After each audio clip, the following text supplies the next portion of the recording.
우리는 지난 두 주에 거쳐서요, 죄로 인하여 육체의 정욕을 따라 살아가는 그 모습에 대해서 이 다윗이 저지른 그 죄의 과정과 또 그 죄에 대한 결과에 대한 그 말씀을 우리가 함께 나눴습니다. 근데 이 말씀을 보면 신약성경 야고보서 1장 15절에 욕심이 잉태한즉 뭐예요? 죄를 낳고 죄가 장성한즉 사망을 낳느니라, 그 말씀이 그냥 누군가에게나 생길 수 있는 그 죄와 또 누군가에게 주어질 수 있는 죄에 대한 그 결과다라는 것을 우리는 함께 나누었습니다.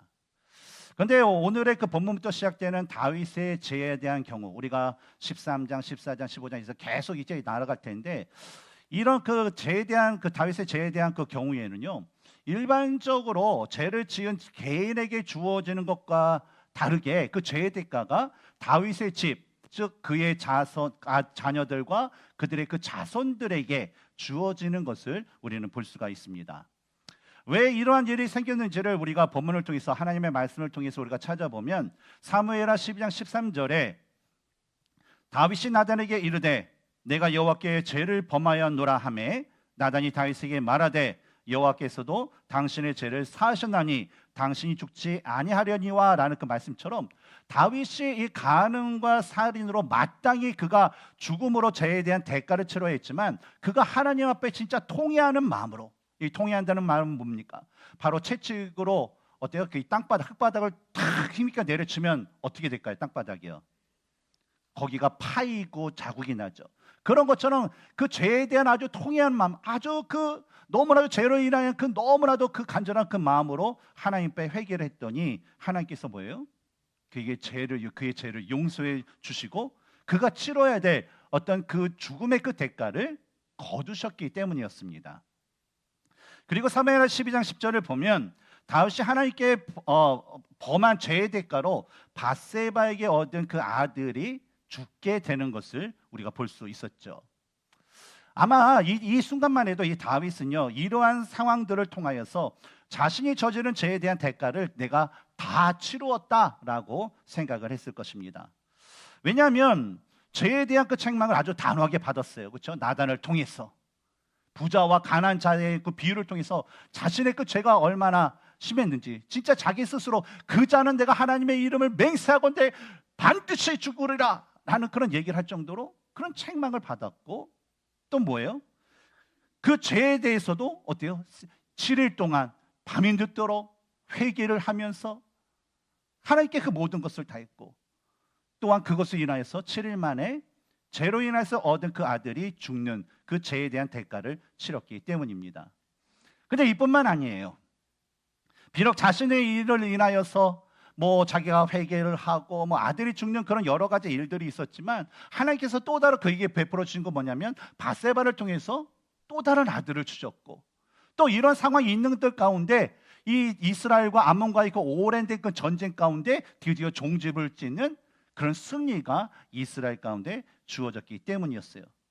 그러니까 죄에 대한 것도 나름대로 회개를 하고, 또 이 나라도 건강하고 나라도 승승장구하는 그 모습을 보면서 나에게 대한 모든 징계는 끝났다라고 그는 충분하게 생각할 수 있었다라는 것이죠. 그러나 어떤가요? 우리가 성경을 이 다윗의 이야기를 보면 그런 다윗의 생각은 상당히 착각이었다라는 것을 알 수가 있습니다. 여러분, 하나님께서 다윗에게 말씀하신 다윗이 지은 죄가 무엇일까요? 다윗이 하나님께 지은 죄. 성경을 찾아보면 사무엘하 12장 9절의 말씀처럼 다윗이 하나님의 말씀을 업신여긴 죄, 다윗이 하나님 보기에 악을 행한 죄, 이것이 바로 다윗이 하나님께 죄를 지은 그런 제목이죠. 근데 그 내용을 보면 뭡니까? 바로 다윗이 정욕을 품고 밧세바를 간음한 후에 그녀의 남편이 우리야를 살해한 그 죄였다라는 것입니다. 그러면 죄가 이것을 분명하게 되어 있죠. 그렇죠? 다윗의 죄가 뭔지 여러분 기억하시죠? 예. 그렇다면 하나님께서 다윗에게 주시고자 한 그 죄에 대한 대가는 무엇이었나요? 네가 간음하여 얻은 그 밧세바로 또 얻은 그 아들만 내가 취하겠다라는 그거였나요? 근데 성경을 보면 사무엘하 12장 10절에 하나님을 업신여긴 죄로 주어진 대가가 뭐냐면 칼이 내 집에서 영원토록 떠나지 아니하리라라는 그런 대가였습니다. 그러면 왕의 집에서 이 왕 다윗의 집을 얘기하잖아요. 그러면 왕의 그 집안에서 칼이 영원히 떠나지 않는다라는 말을 우리가 간단하게 생각해서 유추해 보면 어떤 일들이 그런 왕의 가문에서 생각날 수 있을까요? 일단은 우리가 생각해 보면 이 왕이 쟁탈전이 있을 것이다라는 것이죠. 왜냐하면 다윗에게는요 많은 그런 아내와 첩도 있었지만 그 아내와 첩을 통해서 많은 아들들을 했어요. 그러다 보니까 우리가 생각할 수 있는 것은 이제 다윗도 어느 정도 이제 많이 연세가 이제 들었고 이제는 그 후대를 이어야 될 텐데 그러면 왕자들이 서로 자기가 왕이 되려고 하는 그 쟁탈전이 그 칼부림이 있지 않을까라는 그런 생각을 할 수 있다는 거죠. 그렇죠? 또한 어떤 칼부림이 그런 왕의 가문에서 있을 수 있을까요? 어떤 측근과 어떤 그 누군가에 대해서 구테타가 일어나 가지고 그 집안에 칼부림이 일어날 수 있어요. 그리고 또 어떤 또 가족끼리 어떤 이해 그 문제로 인하여서 칼부림 같은 것들이 사실 생겨날 수 있다라는 것입니다. 그렇다면 다윗의 경우에는요 하나님께서 말씀하신 그 말씀은 반드시 이루어진다라는 그 사실을 알았던 사람이 바로 다윗이었어요. 그러면 이런 사실을 알았던 다윗이라면 간음으로 밧세바에게 낳은 아들이 죽은 후에 어떠한 삶을 살아야 했을까라는 거예요. 그동안 자기가 전쟁으로 인해서 쫓겨다니다 보니까 자식도 가정도 잘 돌보지 못했어요. 그리고 남유다 왕국이 시작이 되고 또 통일 이스라엘이 됐는데도 불구하고 계속 주변 정리를 하고 전쟁을 하던 통에 자녀들을 잘 돌보지 못했다라고 생각했다면 그러면 이러한 하나님의 책망과 하나님의 어떤 이 징계된 말씀이 딱 그에게 주어졌을 때 그는요 더욱더 하나님의 그 긍휼을 구해야 돼요. 하나님 제발 이 칼부림이 우리 집에서 사라지게 해주세요 라는 그 기도를 해야 돼요, 말아야 돼요? 해야 돼요. 그리고 우리 자녀들의 자기가 그동안 못했다면 우리들의 그런 나의 자녀들이 진짜 하나님의 말씀 가운데 어떻게 자라가고 있는가, 진짜 잘하고 있는가, 하나님의 말씀대로 살아가고 있는가라는 것을 진짜 눈여겨서 그것을 살펴봐야 되고 또 자기 자신도 어때요? 하나님의 말씀 가운데 그 하나님의 말씀을 가슴에 품으면서 진짜 하나님 보시기에 합당한 삶을 살 수 있도록 진짜 집중하는 삶을 살아야 된다라는 것입니다. 근데 과연 다윗은 어땠을까요? 하나님의 말씀이 분명히 주어졌고 그것은 하나님께서 분명히 이루신다는데 그럼 다윗은 과연 어떠했을까? 오늘은 이 질문을 가지고 오늘 본문의 말씀을 여러분과 함께 살펴보기를 원합니다.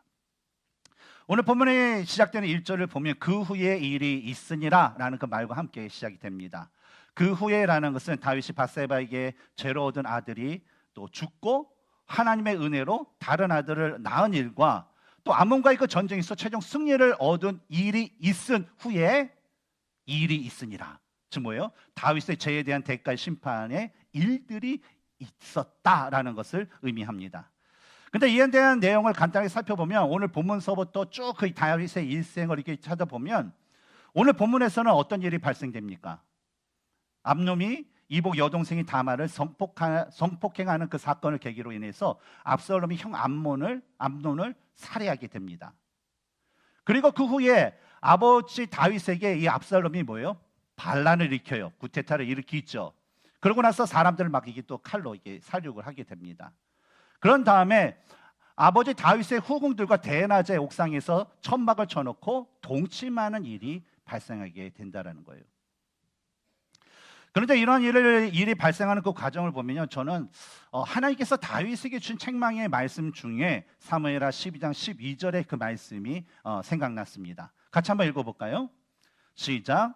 너는 은밀히 행하였으나 나는 온 이스라엘 앞에서 백주의 이 일을 행하리라 하셨나이다 하니. 그리고 뭐예요? 이 말씀대로 뭐예요? 이 일이 마치 다윗의 그 자녀들에게 그냥 답습되듯이 그들을 통하여서 자녀들을 통해서 다윗이 행한 그 모든 죄악들, 은밀하게 행했던 그 모든 죄악들이 그대로 드러나게 하시는 하나님의 그런 섭리를 볼 수 있다는 거예요. 첫 번째로 우리가 보면 하나님께서 다윗이 저지른 간음의 모습을 암논에게 드러내시는 것을 우리는 볼 수가 있다는 거예요. 우리 먼저 1절과 2절을 같이 읽겠습니다. 시작. 그 후에 이 일이 있으니라.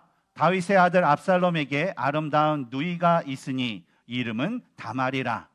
다윗의 다른 아들 암논이 그를 사랑하나 그는 처녀이므로 어찌할 수 없는 줄을 알고 암놈이 그의 누이 다말 때문에 우라로 말미암아 병이 되니라.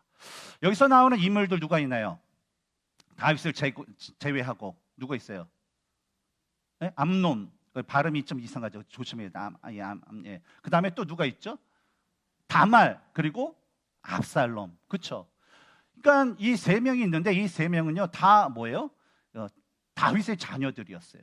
근데 조금 더 우리 자세하게 말하자면 암논의 그 경우에는 다윗이 이스라엘 여인 첫 번째 아내인 아히노암에서 낳은 첫 번째 아들이었어요.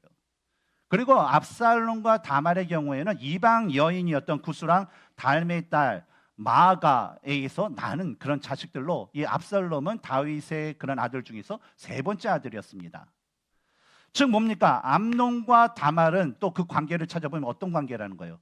이복 남매지간이었다라는 거예요. 근데 1절을 보면 다윗의 첫째인 암논이 이복 여동생인 다말을 어떻게 했다고 합니까?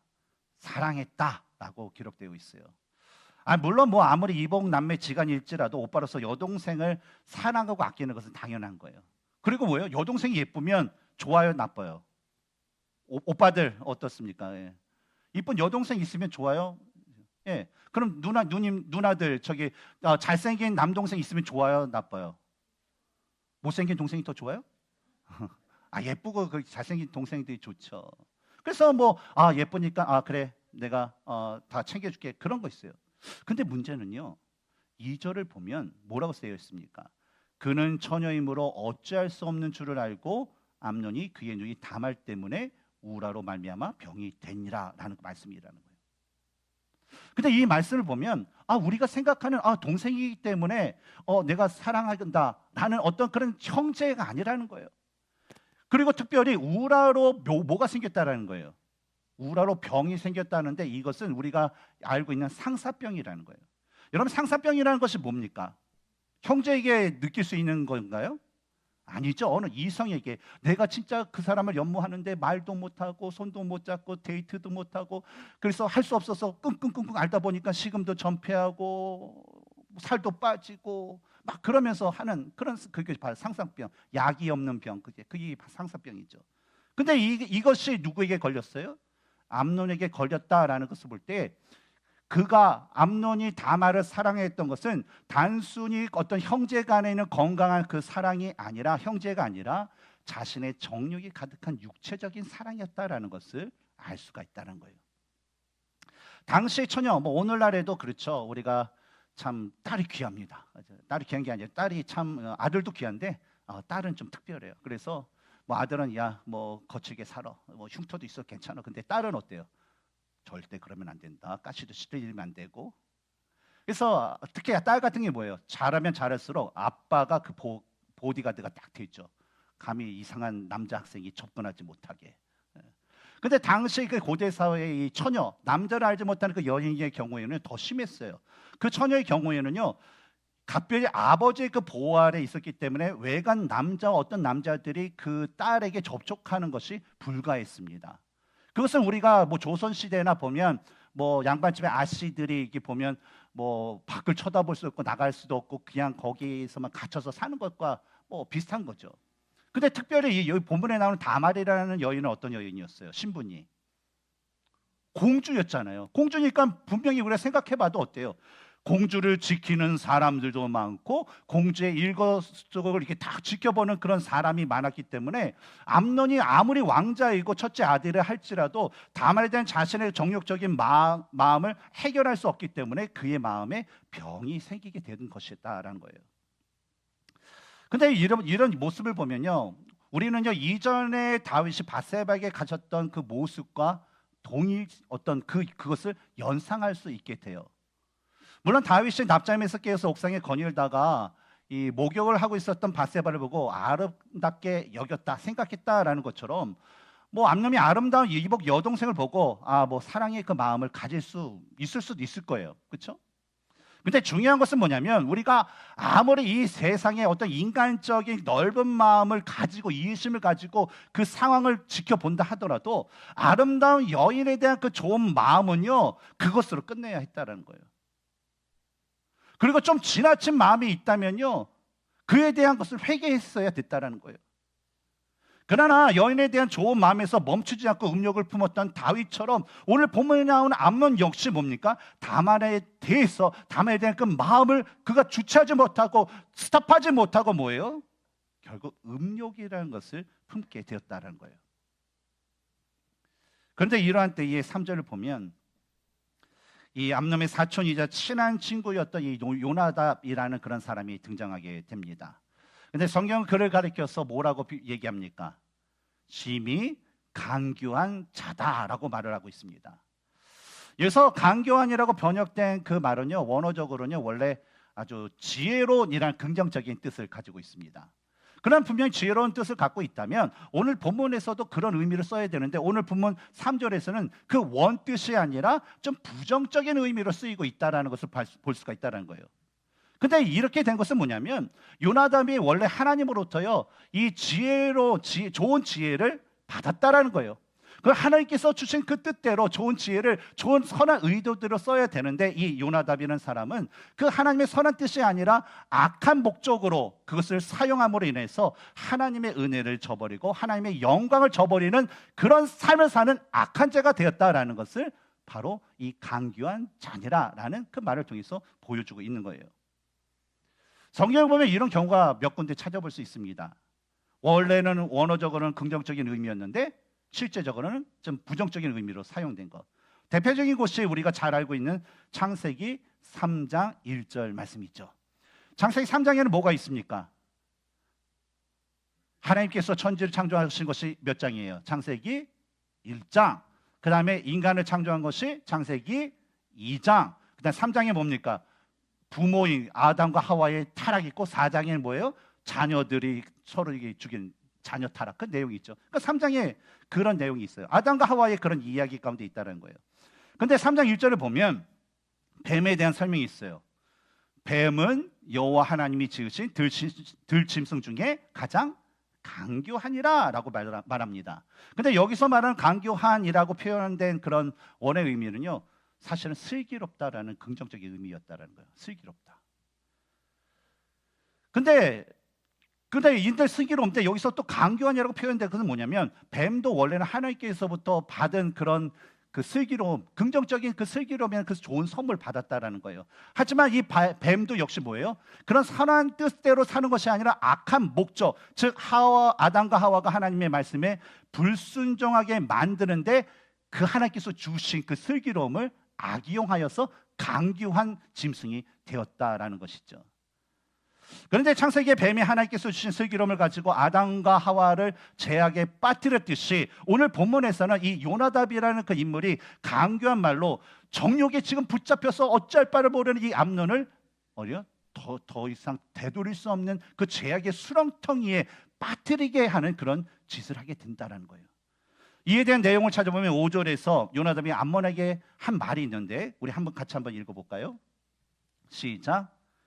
요나답이 그에게 이르되 침상에 누워 병든 채 하다가 내 아버지가 너를 보러 오거든 너는 그에게 말하기를 원하건대 내 누이 다말이 와서 내게 떡을 먹이되 내가 보는 데에서 떡을 차려 그의 손으로 먹여주게 하옵소서 하라 하니.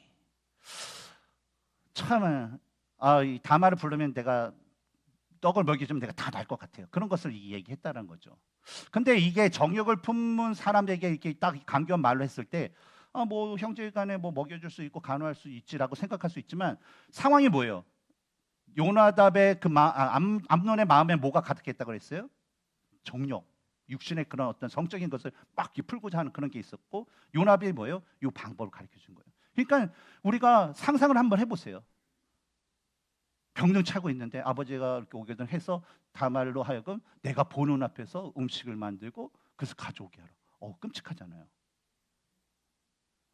그런데 7절부터 14절의 말씀을 보면요, 결국 이 강교한 말로 인하여서 결국 어떻게 되냐면 결국 순진하게 오빠를 문병하러 온 여동생을요 이 암놈이 힘으로 강제적으로 성폭행을 하게 됩니다.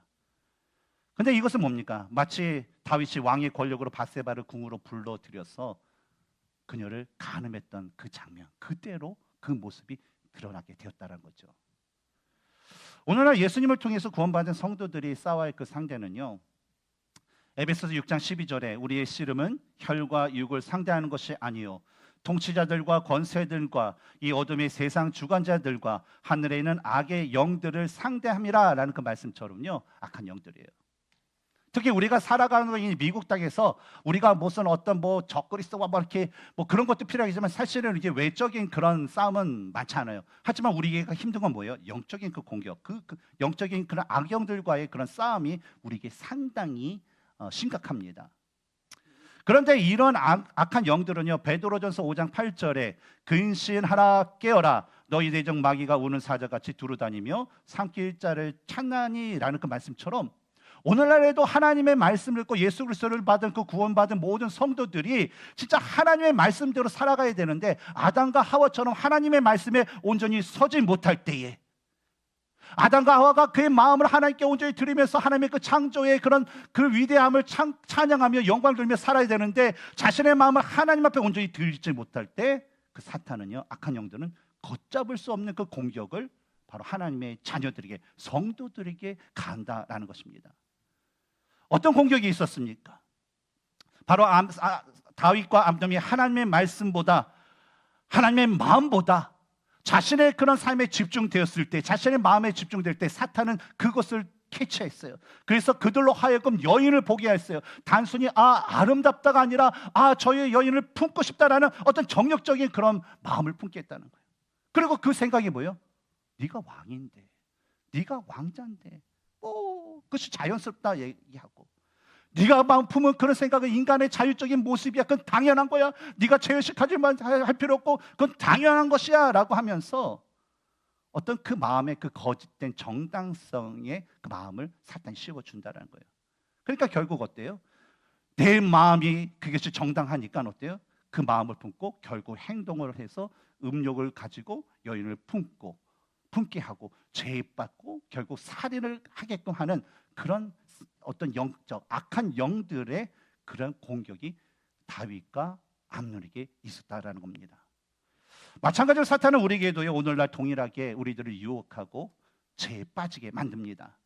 그리고 그것을 너무나도 당연하게 만듦으로 인해서 점점 죄에 점점 빠지게 만듦에도 불구하고요, 그런 공격을 받은 사람들은 그것을 깨닫지 못해요. 왜냐? 영적으로 무지해져가기 때문에. 사탄은요, 바로 우리들을 그렇게 유혹하고 죄에 빠지게 하고 영적으로 무감각게 해서 결국 망하는 멸망길로 인도한다는 것입니다. 그러므로 악한 영들이 감히 우리의 삶에 침범하지 못하도록요, 우리가 해야 될 것은 항상 말씀과 기도로 성령의 전신갑주를 입으면서 우리가 하나님께서 주신 그런 전신갑주를 통해서 그들이 공격할지라도 우리가 말씀과 기도로 그것이 보호되고 하나님의 그 성령의 검인 말씀을 통하여서 그 악한 세력을 싸워 이길 수 있도록 성령 하나님의 그 도우심을 구하고 그분을 의지하며 살아갈 수 있는 우리 모두가 되어야 될 줄 믿습니다. 두 번째로 하나님께서 이 다윗이 저지른 살인의 모습을 바로 그의 아들 압살롬에게 드러내시는 것을 우리는 볼 수가 있어요. 암놈은 다말에 대한 정욕을 품고요, 이 요나답의 간교한 계를 따라서 주위 사람들을 내보내게 합니다. 내 주위에서 다 나가라. 그러면서 다말을 다시 침실에 가까이 오게 한 후에 자신이 그 힘으로 그 여인을 성폭행하게 되었죠. 그리고 이에 대해서 15절을 보면 그리하고 다말을 범한 후를 얘기한 거죠. 그리하고 암놈이 그를 심히 미워하니 이제 미워하는 미움이 전에 사랑하던 사랑보다 더한지라. 암논이 그에게 이르되 일어나 가라라고 말한 거예요. 무슨 일이 있었던 거예요? 그냥 자신의 정력을 채우니까 이제는 필요 없다라는 거예요. 화장실 들어올 때 따로, 나갈 때 따로. 어떤 그 마음 변화. 근데 이에 대해서 다말은 16절에서 뭐라고 얘기하면 옳지 아니하다. 나를 쫓아보내는 이 큰 악은 아까 내게 행한 그 악보다 더하다라는 그 말을 하게 돼요. 오빠, 나한테 이러시면 안 됩니다. 이러시게 하면 나를 범한 것보다 더 큰 그런 죄를 짓게 되는 거예요 라는 그런 얘기한 거예요. 근데 다말이 암논에게 이런 말을 한 이유가 있어요. 왜냐하면 신명기 22장 28절에서 29절을 보면 남자가 약혼하지 않은 처녀를 성폭행했을 경우에 대한 율법의 말씀이 있었기 때문이에요. 한번 읽어볼게요.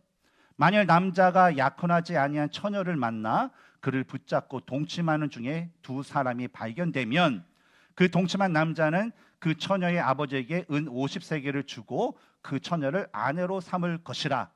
그가 그 처녀를 욕보였은즉 평생에 그를 버리지 못하리라 라고 말씀하셨어요. 그러니 이 다말은 뭐예요? 비록 오빠가 나에게 잘못을 행했다 하더라도 이것을 다시 회복할 수 있는 길이 있어요. 그러니까 아버지 다윗 왕에게 말씀했어요. 그러면 나를 당신의 정식 아내로 주는 것을 거절하지 않으실 거예요. 허락하실 거예요 라고 얘기를 했다라는 거예요. 그러나 이 말을 들은 암논은 어땠나요? 다말이 그런 말을 듣지 않았어요. 오히려 종들을 시켜서 신하를 시켜서 야, 얘 쫓아내. 야, 그럼 다시 들어오지 못하게 문 꽉 잠궈 하면서 그냥 내보내게 되었다는 것이죠. 이 일로 인해 다말은요 참 힘든 인생을 살았어요. 보니까 뭐예요? 죄를 머리에 쏟아부었다고 그래요. 이것은 그의 슬픔이 얼마나 큰지 알죠. 또한 공주로서, 즉 처녀 그 공주로서 입는 상징하는 그 채색 옷을 찢은 후에 울부짖으면서요 초라하게 지었다고요. 그러니까 한마디로 정신이 나간 사람처럼 그냥 하면서 그런 삶 살게 됐다는 것이죠.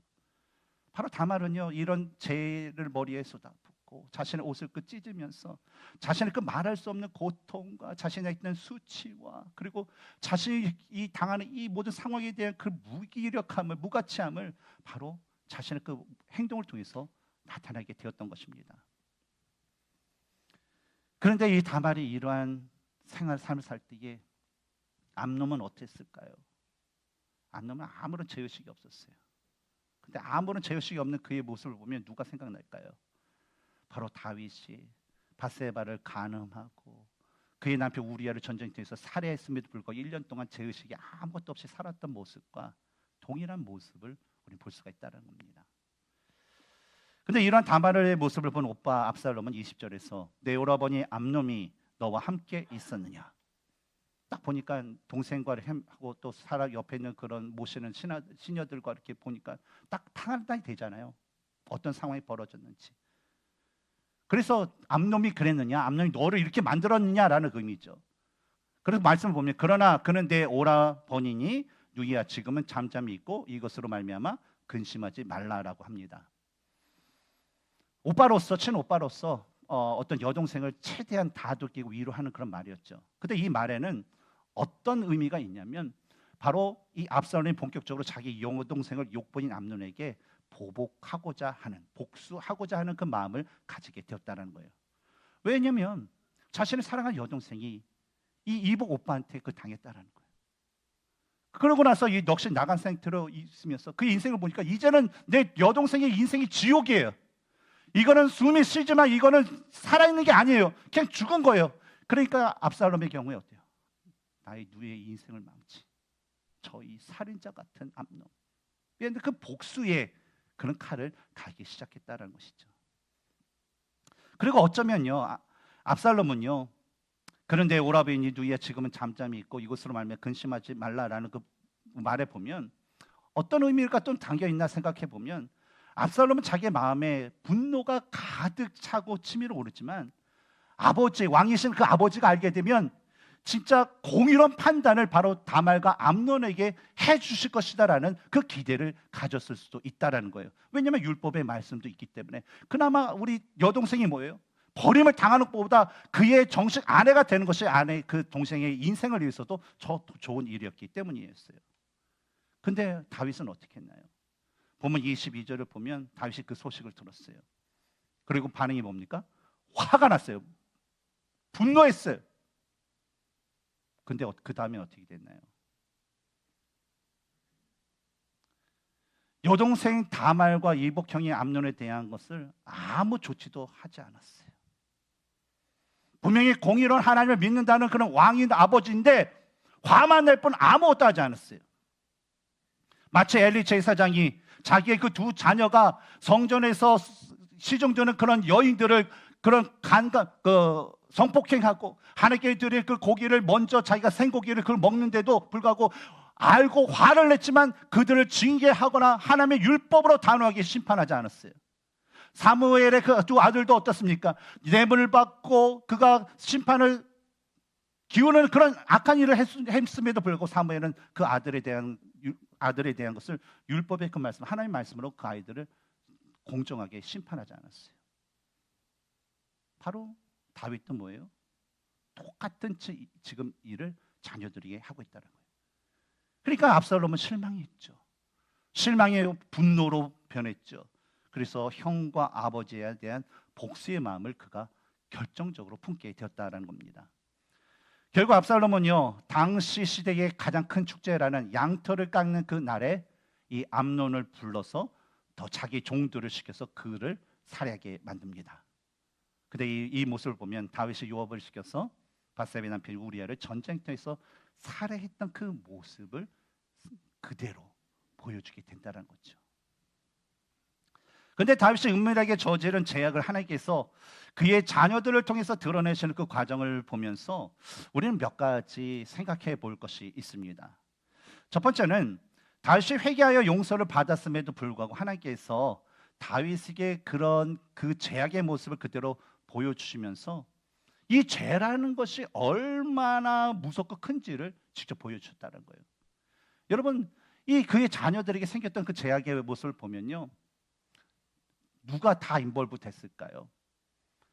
암논이 다말을 원했을 때 그것을 들어준 사람, 다말을 보냈던 사람, 그리고 압살롬이 암논을 죽이려고 했을 때 암논을 보냈던 사람, 누굴까요? 다 다윗이었다는 거예요. 다윗은요, 암논이 그 깨병을 하면서 아버지 다말이 있으면 그러니까 다말을 나에게 보내주세요 했을 때 예스했던 사람이 다윗이었어요. 그리고 자기가 보낸 그 딸이, 사랑스러운 딸이 큰 아들에 의해서 몹쓸 짓을 당한 그것을 직접 경험했던 책임이 누구 있어요? 아버지에게 있어요. 그래서 압살롬이 화가 났는데 그 압살롬의 그 말을 위로해 주지 못했던 건 다윗. 그리고 압살롬이 이런 상태에 있어서 그 암논 형을 제거하려는, 살해하려는 그런 분위기가 그것을 있었는데 불구하고 왜 그걸 알아차리지 못하고 압살롬의 요구대로 양털 깎는 곳에 보냈던 사람, 바로 다윗이었다는 것입니다. 죄를 지은 사람들이 가장 큰 징계는 뭘까요? 그냥 자신이 그 죄를 당하는 것은 그냥 가장 이지할 거예요. 그러나 자신의 죄악된 모습을 직접 자신의 자식들이 하는 것을 보고 자신의 자녀, 딸이 그것을 당하고 자신의 그 아들이 그런 죽임을 당하는 그 모습을 보면서 다윗은 어땠을까요?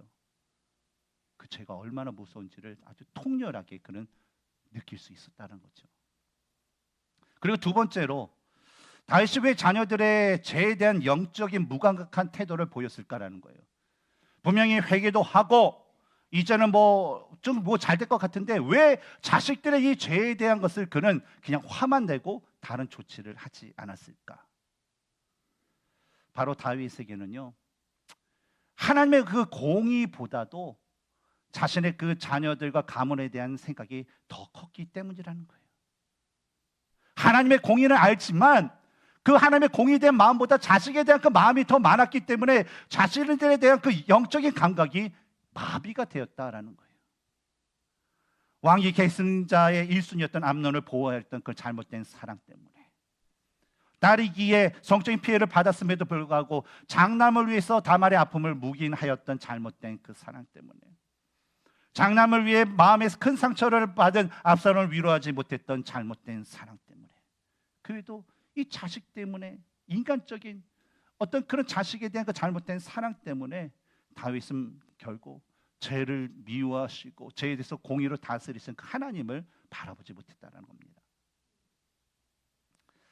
그런데 왜 이런 상황까지 왔을까라는 것을 우리가 또 한번 생각해 보면 하나님께서 말씀하신 그 말씀 때문에 그랬다라는 것을 알 수 있어요. 왜냐하면 하나님께서 그에게 대한 대가는 뭡니까? 너는 은밀하게 행했지만 나는 그 모습을 드러내리라.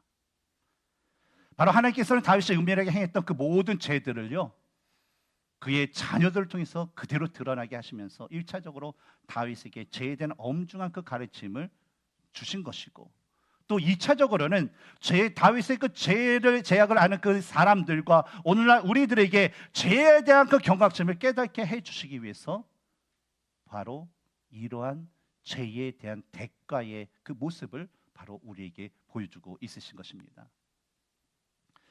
여러분, 죄라는 것이 어떤 큰 죄, 뭐 살인과 뭐 강도와 그런 큰 죄만이 무서운 게 아니라요. 여러분, 이 작은 자, 진짜 그 좁쌀과 같은 어떤 그 죄도요, 여러분 이게 상당히 무섭다라는 것을 여러분 기억해야 돼요. 왜냐하면 지금 이 좁쌀 같은 그 작은 죄라도 이것이 회개하지 않으면 뭐냐면 이게 누룩처럼 커져요. 누룩처럼 커지면 이거는 감당할 수 없어요. 그러니까 너무나도 무서운 거예요. 이 죄라는 것, 자그만 죄라도. 그리고 죄가 있으면요, 아무리 우리가 하나님의 이름을 100번 1000번 부르짖어도 하나님이 응답하세요, 안 들으세요? 응답하지 않으세요. 죄가 있는 자의 기도는 하나님께 들으시지 않는다, 성경이 나와 있잖아요. 듣지 않으세요. 죄는 또 왜 못 썼습니까? 죄는요, 계속 또 다른 죄를 낳아요. 죄가 죄를 낳고, 죄가 죄를 낳고, 죄가 죄를 낳고, 죄를 낳고, 그러다가 다윗처럼 어떤 상태에 돼요? 영적으로 무감각한 자가 된다는 것이죠. 그렇게 하게 되면 어떻습니까? 사람의 생각과 삶이 어떤 하나님의 말씀에 순종하여 따라가는 것이 아니라 사람이 자신의 정욕을 정당하기 위해서 바로 이 하나님의 말씀을 그냥 수단으로, 합당한 정당화시키기 위한 그 수단으로 하나님의 말씀을 사용하는, 그런 하나님의 이름을 망령되이 여기는 그런 일들을 하게 된다는 거죠. 그러다 보면 결과적으로 어떻습니까? 죄는 사람들로 하여금 하나님의 말씀을 왜곡하게 만들고 변질시키게 만들고, 그러면서 하나님의 말씀이 거짓이다 대적하게 만들고, 그러다 그 인생이 나중에 어때요? 하나님의 심판을 받게 되는 것입니다. 그러므로 우리가 해야 될 것은요, 항상 하나님의 말씀을 거울 삼아서 우리들의 모습을 살펴봐야 돼요. 이 말씀이 나의 그 거울인 것처럼 하면서 내가 생각과 말과 내 행동과 내 감정과 나의 있는 그 모든 것들이 진짜 하나님의 말씀 가운데 온전한가, 하나님의 성품 가운데 온전한가, 하나님께서 행하시기 원하시는 그 모습과 온전한가를 살펴보면서 진짜 단 하나라도, 단 조금이라도 하나님의 성품에, 하나님의 말씀에 온전하지 못한다면 그것을요, 우리는 회개하고 고치는 삶을 살아야 된다는 거예요. 왜냐하면 하나님은 죄를 미워하시기 때문에 그래요. 그리고 하나님은요, 그 죄에 대해서 반드시 대가를 치르게 하시기 때문입니다. 사랑하는 성도 여러분, 그러므로 우리가 하나님의 말씀을 항상 마음에 새기면서요, 진짜 주님 보시기에 합당한 그런 모습으로, 주님께서 기뻐하시는 모습이 우리의 날마다의 삶 가운데 차고 넘치고, 우리가 그런 모습을 통하여서 하나님 앞에 칭찬받고 축복받을 수 있는 그런 하나님의 자녀가 될 수 있도록 힘써 노력하는 우리 모두가 되기를 주님의 이름으로 축복합니다.